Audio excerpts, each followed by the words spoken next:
Hey, all. So I mentioned this book. Hello.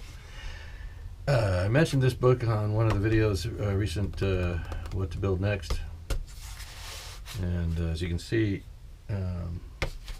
On Miniature Wings by Thomas J. Deitz. And what this is a, I'm going to show you every page because I think that's a copyright thing.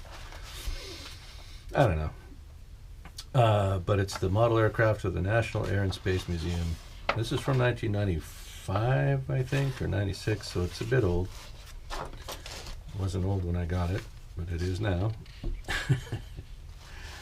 And, well, it's just full of every kind of model that the Smithsonian has collected. This is a Blanca Henson aerial steam carriage, Stringfellow triplane over here. This is the Henson aerial steam carriage here. That's a beauty. Look at that. That's just a beautiful airplane model. This one stood out. When I first got the book, I wanted to find out all I could about this model. So it's a, I want to say it's a BE2. Oh, I'm pretty sure. Yeah, Royal Aircraft Factory BE2C. And it's just, this isn't the, I don't think this is the only picture of it in here, but it's just bananas. It is 1/16 scale. That's the museum scale. It's my favorite now. And it's just a phenomenal piece of work. I plan to at some point pick up a BE2 and try to replicate that best I can. I don't know. I won't get there, but I'm going to try and get as close as I can, because that thing is just, where to go. I mean, it's just bananas. And this, you know, just looking at a fraction of this model in this photo. I grew up not far from St. Catharines. That's the other reason it stood out to me. St. Catharines, Ontario. I was in Port Colborne. Port Colborne, Welland, St. Catharines, Fort Erie, and Niagara Falls on the Canadian side. That was that's where I was a kid. That whole area. And so that model really jumped out at me. Here's the Blériot 11. It's a really fine piece. This is the aircraft from the cover, the Johnson monoplane. So you get a little, you get to know which aircraft you're looking at. A little bit of history and so forth, and then what the aircraft is made out of. This is the Curtiss Hydro. It has a float equipped aircraft. Deeper Dustin, another float plane. Look at the rigging on that. A Taube. Is that a Taube? Yes. I mean, look at that thing. Look at the radiator. Yeah, here's our St. Catharines BE2. Yeah, just drink that in. Look at the engine. So the advent of 3D printing, scale modeling in balsa is also enjoying the benefit. There are plans and craftsmen making these 3D printed engines, all kinds, anything you need really, among other things. But for this scale, creating an engine like that out of wood dowel, wire, sheet, styrene, and like that. You can get pretty close. You can do quite a bit with that stuff. With a little machine shop and some metal turning, you can get a little further. But with 3D printing, you can get all the way there at a fraction of the time and cost. And so why wouldn't you? I don't know. I mean, yes, handcrafting, but if you're already creating everything else, I don't think augmenting a decent build with a 3D printed motor is crossing any kind of a line. So, I mean, we could look at every page. I would love to with you. If I gloss over something somebody really likes, I can go through the book again. But you can get a sense of it here. I'll blast ahead a little ways. Pick out some of my favorites from the old days. I had this book when I was a kid. I can't remember who got it for me. It was a Christmas or a birthday present. Look at this tri-motor.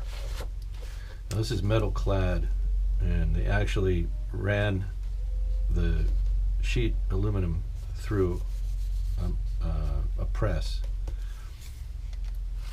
to make it look corrugated like the original, and then fitted all the panels together. Just incredible.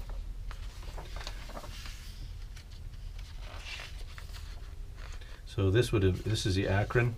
This would have carried the parasite fighters, the little I made a model of on the channel. You can see no, I can't recall the name of it.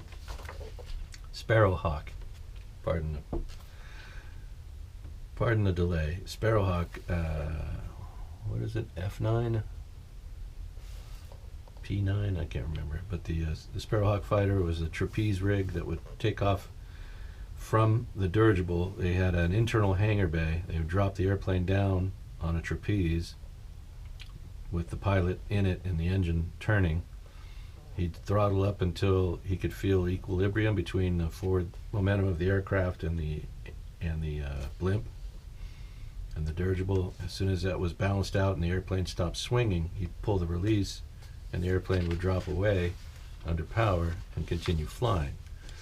They also hooked back up in flight.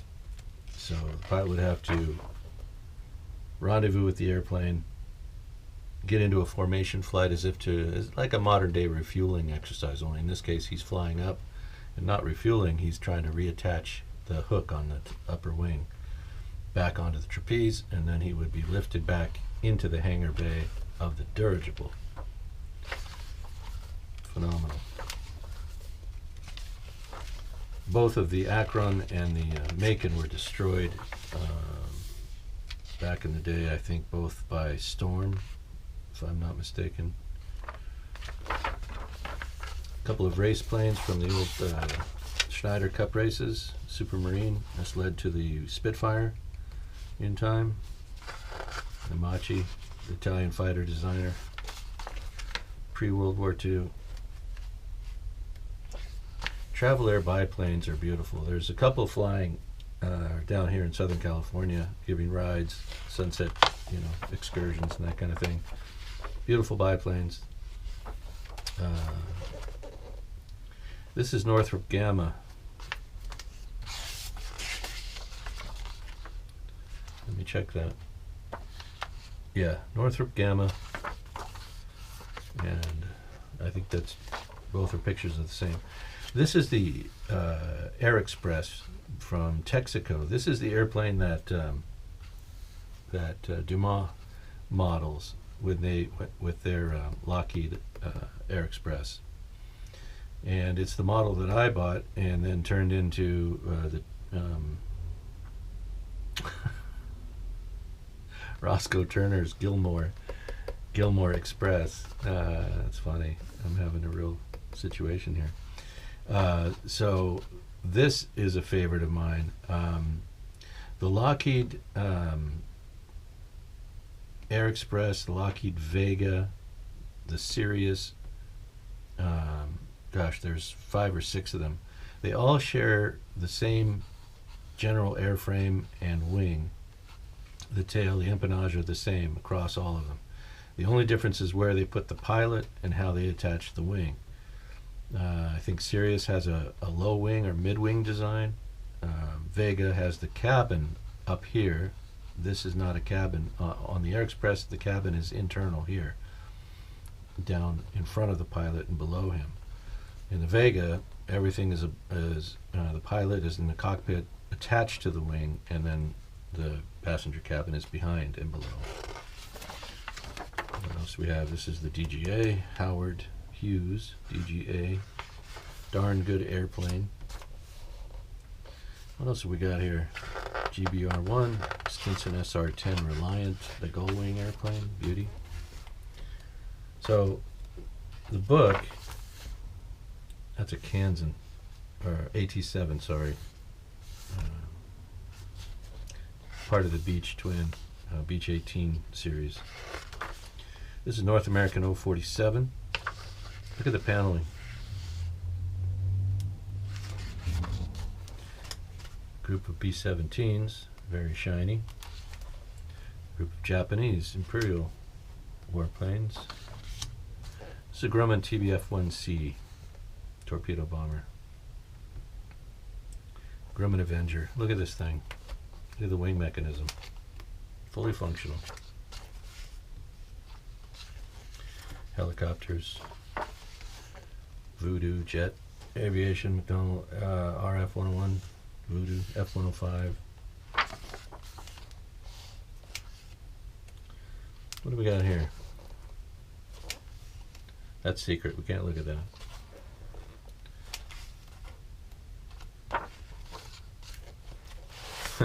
I had a desk kind of like that when I was a boy. So you see, the book is it's pretty good. Now, does it have? Yeah, here we go. These are the promotional models. Some of them, not exactly the ones I remember. I think the only ones they have in here are cutaways. Let's just see. What is that? A 707? Yeah, Boeing 707. Look at all that legroom.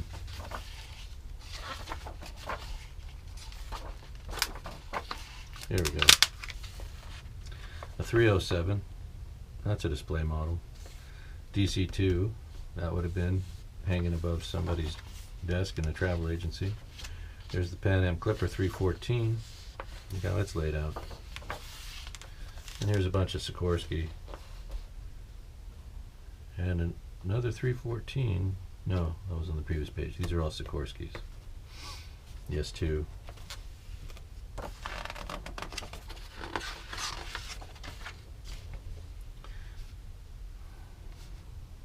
That was an interesting design. Apparently that thing was lightning fast. But anyway, you spend quite a bit of time. Look at that. That's a beauty. I think that's tin.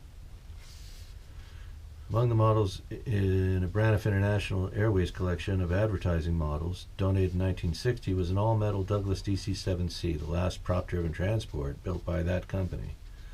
Scale is 171. Wingspan is 21 inches, length 18. That is a beautiful rendition of that airplane. Convair 240, 440, and Martin 404. The old Convair liners are beautiful. Love to see a model kit of one of those. That's a DC-6 cutaway. Look at that legroom.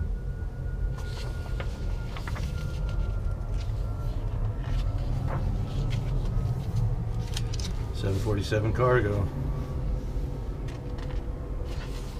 It's quite a model. Anyway, you get the gist. It's a fine book. You can still find copies of it for sale. This one I think was about $8, 12 or 13 with shipping. Anyway, recommend this one. It's a good read as well as, you know, a nice pictographic reference. Also, model builders might find it inspiring. As I did, you find something in those pages you might want to recreate. I think I'm going to look for that BE2. I think there's a Cleveland kit of that one for sure. And there might be another. I'm going to dig back through and see if I can find one. Ryan, I just wanted to touch base with everybody, show you the book, make sure everybody knows I wasn't making it up or dreaming. Anyway, have a great day.